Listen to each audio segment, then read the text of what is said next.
Wisdom is the ability to differentiate between good and best. I not only can see the best, but I can actually acquire the best by deciding to be your best.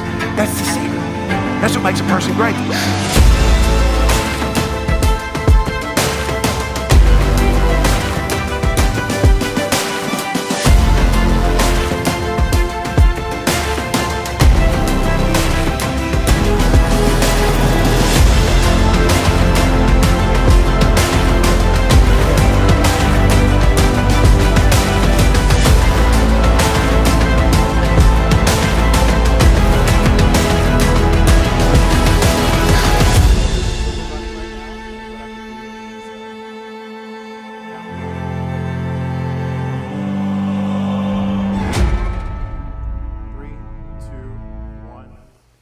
Hey everyone, we are live right here in our Couples Mastermind. Say hi to hi everybody. Hi everybody. And so glad you guys are joining us. We're here in Colorado, and what a great group this is, first of all. And I love this is another incubator of greatness, but this is one of my favorite incubators of greatness. And part of the reason is I get to do it with the love of my life, Precious, and Sheila, and then also I've just met through the years some of the greatest people in our lives have been a part of a couples mastermind. We've just seen God do great miracles in people's lives, and a lot of people think, why would I go to a couples mastermind? You know, my marriage isn't in trouble. It's not about that. It's about wanting to be better and just wanting to understand what we're going to talk a little bit about today in just a minute, and that is I teach on rules for marriage, and we're going to teach on the sixth rule here in a minute. Marriage is the ultimate template for success in life. And a lot of people never get that revelation. But before we jump into that, I wanted to just cite 10 things psychologists have discovered that all the strongest couples have in common. Not all couples have this in common, but all the strongest couples that are married have these things in common. Number one, and again, this is not from a biblical perspective necessarily. So my number one and this number one would be two different things. I think the strongest couples, one of the things that they have in common is that they both put God first. That's what I would say. But I'm just going to read you what psychologists have said and have discovered through not only the Gottman Institute and many other places what the strongest couples have in common. Number one, they protect their bond. Healthy couples set boundaries with family, friends, and even work. Their relationship isn't up for outside interference. It's a priority, not an afterthought. So I love that. Number two, they're true companions. Romance is important, but friendship is the glue. I like that. And then strong couples actually like each other. They share hobbies, humor, simple joys in everyday life. Number three, they grow through storms. You're going to have storms, but the strongest couples, adversity doesn't break them, it refines them. They face challenges as a team. They learn resilience instead of running at the first sign of discomfort. Number four thing that psychologists have discovered that all strongest couples have in common is they respect individuality. Psychology calls this differentiation honoring one another's uniqueness without trying to control or fix. So again, I think that's a mistake we can all fall into. We want to fix our spouse, fix our mate, because that would help us be happier. If I could just fix them, then I would be happy. Love thrives in freedom, not in cages. I like that, but I don't mind being in a cage with you. But let's don't have a WWE cage match. No. Where somebody has to not. get beat down. Number five, they face hard conversations.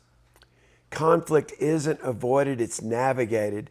They talk about what matters even when it's uncomfortable, because silence erodes trust faster than any argument. Number six, they fight fair. Disagreements happen, but they don't weaponize words or give in to silent treatment. Their focus isn't on winning, it's on understanding. I love that. Number seven, they laugh often. And I'm glad that they didn't start with this one first, because the truth is, if you're struggling in those other 6, you're not going to laugh very often. But shared humor rewires the nervous system, easing tension. It builds connection. Even flaws and frustrations turn into inside jokes. And I'm just going to tell you, that's one of the strategies that I implemented in our marriage a long time ago.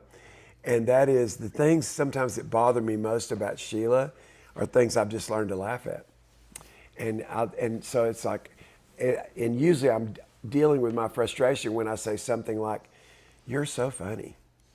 Like you're really so funny to me right now because, and so turning it into that rather than. But I think because you've turned it into that, Yeah. that it's really not that anymore. Yeah. It's not really a frustration for you. You really made it Yeah. where it's funny. But I would just say too that I think that a lot of times as couples we get where we don't laugh because we're so busy with life and we are so busy with work and our kids, and so getting away, taking time to get away. And I know we talk about date night, but also vacations. Like when we come here, I mean, we laugh more than we do when we're at home because we're just busy and going. And so I think just really scheduling a vacation, just the two of you together, and just having those date nights together where sometimes date nights can even be heavy because you can maybe talk about the day or, and so just getting away where you can go have fun, go do something fun. Yeah. I think that's important. The only thing I don't like is when she laughs during sex. It kind of just, I don't know what happens, but it's like she'll start laughing, and I'm going, wait a minute, hold it, wait. No, this is just so funny right now. It is very true. That does not happen all the time. It's only times when you are funny. It does happen. It's like, wait, this isn't a laughing moment. Well, when you say, "Oh, my knees," when I go, girl, listen, man, you're wearing me out. I am only a mere human. Yes, but let's move on. And all I hear is, keep going. You're doing a good job. Okay, man, but you're gonna have to give me a massage after this is over because you're killing me, girl. Okay, that's enough. Anyway, it's so funny, man. Go on, Lark. You're amazing. You're amazing right now. I hope I can walk after this. Oh, honey. Anyway, okay, number 8. You're showing your age now. No, I'm not. I'm showing your supernatural abilities. Okay, so number 8. They keep romance alive. And love, this is the truth. Love is not a feeling. It is an ongoing choice that creates a feeling. And there has never been truer words that have been spoken. Affection, small gestures, genuine effort remind each other. Like when I'm making an effort in my marriage and my wife knows it, then she knows I still choose you. It's like when I'm willing to fight for us and not just fight with her, like I'm willing to do that because I still choose you. And so don't look at a fight as something that's a negative. Be willing to fight, but don't fight more for what you want than you fight more for what we want. And you can fight for a me want or a we want, and I just encourage you to fight for a we want. Number 9, they support each other's purpose. This is a big one philosophically. Psychologists note that couples who encourage one another's dreams report higher satisfaction. There's no rivalry, only celebration when the other rises. And then number 10, they dream together and apart. It's not just all about together, but hey, what are your dreams? How can I help make what you would like to happen for your life happen? Their goals are aligned as a unit, but they also honor each other's individual paths. And again, it's not you versus me, it's us. And we continue to grow and create side by side. So I just wanted to start with that because I think it's so, again, there are a lot of common denominators that when you learn that, it's like you can fight for that. Sometimes I think we don't know what we should be fighting for. And so within those 10 things are things that we can fight for. And I think you need to fight to laugh together. And I love to laugh with you. I think you're really very, very funny. Very funny. So anyway, right now we're gonna transition for the next few minutes, and I talk a lot about principles, values, standards. Let me say that in a just explanatory way. Principles over preferences. So just think about that as it relates to your marriage. You can be somebody that's all about your preferences, or you can say our common denominator is that we're living not just by our individual preferences, but we're living by the principles, which principles, another word or synonym for principle is truth. What are the truths that you're living by? And I think it's important that you agree on not your truth, my truth, that we try to find some kind of common ground, but let's start by agreeing that the principles that we live by are that transcend our preferences. We all have preferences, but the principles that we live by are really the truths of the Word of God, and that we can come into agreement on that. Then what that leads us to next is our values. What is it that matters most to me? What is it that matters most to you? And then what is it that matters most to us together? So it's principles over preferences. It's values of what matters most over just living more by default rather than by design. And then ultimately, the third thing is the standards or the rules that you choose to live by. What a lot of people don't realize is they're living by some type of rules. You know, you have, and it's again more unspoken than spoken, but you have rules. Like you have rules of the way you think things should be. You have rules of the way you think things can work by following the rules. But when we talk about the rules for marriage, let me just give you the first 5 real quick. And these are things we taught extensively on now for several years, and we're only on rule 6.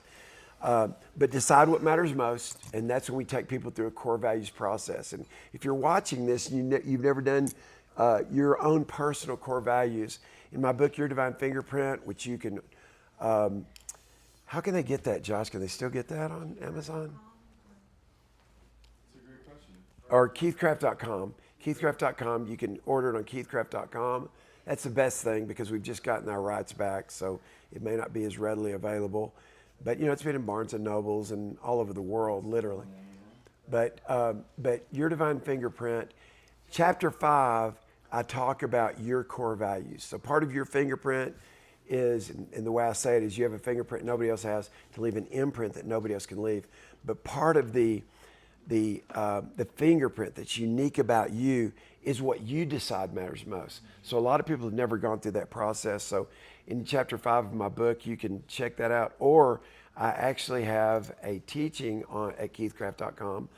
We call it a mastery series on core values. And I would encourage you just to check that out because I think that's one of the most important things that you can do.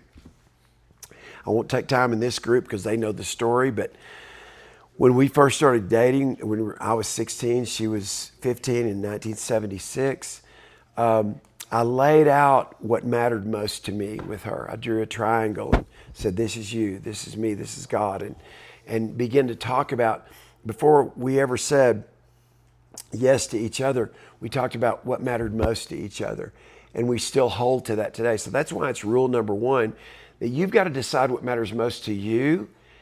And you don't want to be in a relationship with somebody, first of all, that doesn't know that you don't know what matters most to them. Because where people have conflict in their marriage or in a relationship with someone else is not just because we're different, but at the end of the day, lasting relationships have a basis or a foundation of, hey, I know what matters most to me, and if you know what matters most to you, and those things align, then together we're gonna go exponential in not only our own meaning and purpose, our own happiness, but also in the ability to to have our dreams come true and to make each other's dreams come true. And so it's important that, again, you've got to decide what matters most. And I didn't grow up in a home like that. Most of us didn't. Most of you don't. If you ask most people, what is it that matters most to you? Most people couldn't even tell you that, because they live more by default than by design. Second rule of marriage is be a great lover. And I'll just give you one statement about that. If you really want to be a great lover, and I don't know why you wouldn't want to be, everybody wants to be greatly loved. But the rule is you be a great lover. And great lovers do three things. Number one, they're great apologizers. They're great, anybody know? Forgivers. And they seek to love people the way they need to be loved. And so again, that's rule number two. Rule number three, set realistic expectations. And I can't tell you how powerful this is. This is a revelation. Most people have unrealistic, number one, expectations, and number two, unmet expectations in their relationships. Why is that? Because they don't understand the power of their expectation. So I'm not going to take a lot of time to go over this, because we've only got a few minutes with you, but your expectations are set by default between your ideals and your reality. And you got to understand something. Fight for the ideal, but know what your reality is, and set your expectations accordingly, and start with setting expectations on yourself, and don't project your expectations on other people, or you won't have a great relationship. So again, where do our expectations come from? They come from our own ideals. Our marriage should be this way. A man should be this way. A woman should be this way. A family should be this way. And the only reason an expectation is unrealistic, number one, is because you're not living up to your own expectation. You're not living up to your own ideal. And you're expecting somebody else to be more ideal than you're being. Number two, the only reason an expectation is an unmet expectation is because rather than working on yourself, you're projecting that expectation on somebody else. And then the fourth rule is make intimacy or intimacy your life goal. Listen, don't just have relationship, have close relationships. That's all I'm going to say on that. Number five, find your rhythm. There is a rhythm of marriage. You have a heart rhythm. There is a rhythm to your life. You have to know, and you say, what is a rhythm? A rhythm is a flow. You have to know your flow. You have to know how to get into your flow. So one of the ways to know that, number one, are you a morning person or a night person? That gives you insight into how you flow.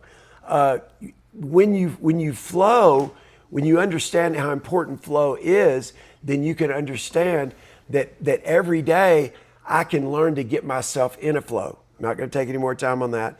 Number six, marriage is the ultimate template for success in life. All success is hidden in templates. When you find the template, you will find success. So I believe that marriage is not only the first thing that God instituted, but it's a template. So Jess, how long are we going to go? Whenever you want to wrap up. Okay, so what are you giving me time? Like 1 minute. Okay. 20 minutes. Okay, has it already been 20 minutes? It has? Have I been talking that long? No. Wow. Okay. So let me just say this. It's up to you. If all success is hidden in templates, and it is, it's up to you to recognize templates. What would be a template? It's up to you to utilize templates. Y'all take a look at your notes. It's up to you to materialize templates, and it's up to you to monetize templates. So that's what's so important. And so I want to encourage you to understand, and this is what I've written, I call this a leadershipology. Marriage is a template for every area of your life where you want success. If you can make a marriage work, you can make anything work. Trust me when I tell you this. And then how you get along with your spouse determines how you will get along in life. So anyway, thank you guys for joining us. I'm going to continue to teach here, but here's what I want to tell you. Like, Find rooms, find places where you can learn success templates.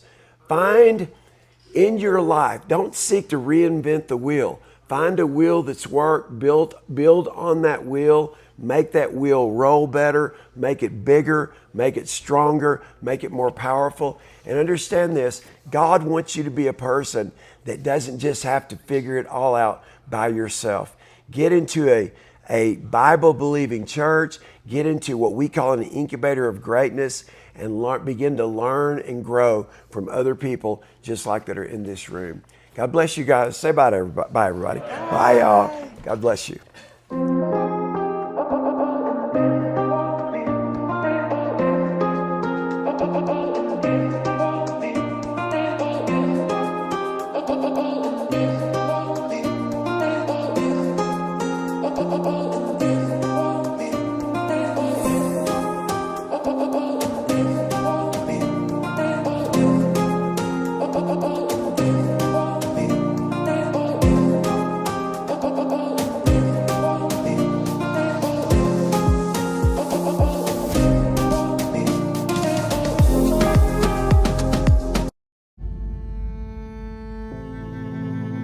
Wisdom is the ability to differentiate between good and best. I not only can see the best, but I can actually acquire the best by deciding to be your best.